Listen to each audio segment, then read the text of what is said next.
Hola y bienvenidos a Madro Cuatro. This week we're going to talk about numbers, time, and date. So we have a bunch of readings and things to watch and listen to. For the listening, you're going to hear people saying phone numbers, which is similar to what's on the quiz. So make sure you can get those phone numbers. You can email me if you want to check your answers.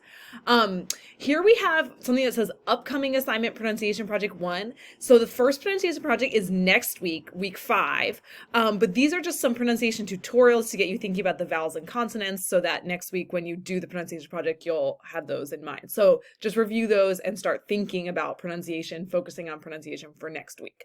Okay, for the assignments, we have the homework packet like always. For the speaking assignment, there's 2 parts. The first part, you're answering questions about yourself. And then the second part, you're imagining that you are talking to a patient and you're going to ask them questions and then tell them something at the end.